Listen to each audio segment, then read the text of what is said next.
የመዝናኛ መኮንን ሪክሬሽን ኦፊሰር ጌታቸው በወጣትነት እድሜው ብዙን ጊዜውን ቅርጫት ኳስ፣ የእግር ኳስ፣ የቴኒስ ጨዋታ የመሳሰሉትን የስፖርት ጨዋታዎች በመጫወት ያጠፋ ነበር።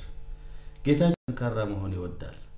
ኮምፒውተር ፊት ለፊት ተቀምጦ ቀኑን ሁሉ እየሰሩ መዋልን ፍጹም አይወድም። በመሆኑም የሚወደውን እንቅስቃሴ የበዛበትን የስፖርት ስራ መረጠ። ጌታቸው የፉትስክሬ ስፖርትና መዝናኛ ማዕከልን ያስተዳድራል።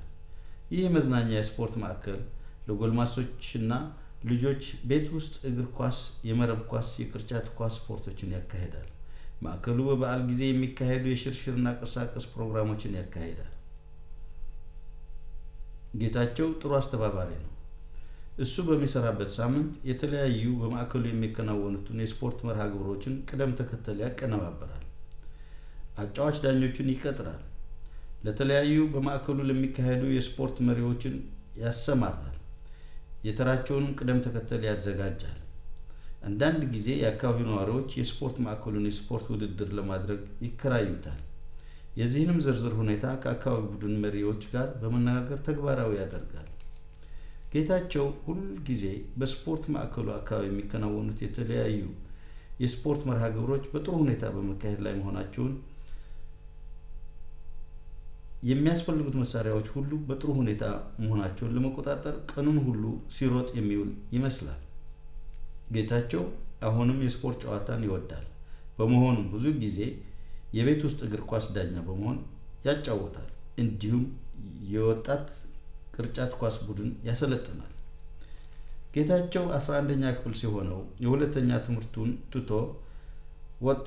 ከዚያም በሰውነት ጥንካሬ ትምህርት በ3ኛ ደረጃ ሰርቲፊኬት ከቴክኒክ ኮሌጅ ቴፍ ተመረቀ። ይህም በስፖርት መምሪያ ማዕከል ውስጥ አስተማሪ ሆኖ እንዲቀጠር አስቻለው።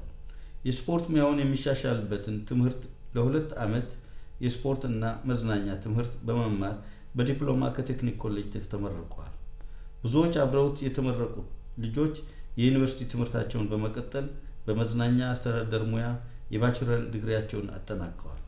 ሌሎች ከጌታቸው ጋር የጨረሱ ደግሞ በሰውነት ማጠንከሪያ ማዕከል፣ የመዝናኛ ማዕከል፣ በማህበረሰብ ማዕከል፣ በትምህርት ቤቶች የስፖርት ማህበራት ማዕከል ተቀጥረው ይሰራሉ።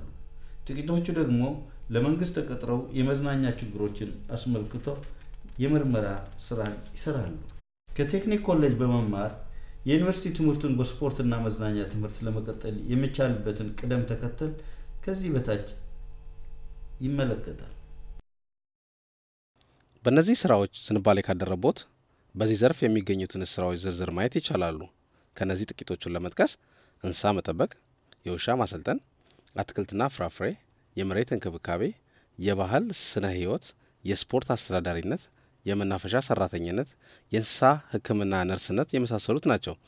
ዝርዝር ከፈለጉ የሥራ መመሪያ መጽሐፉን ይመልከቱ።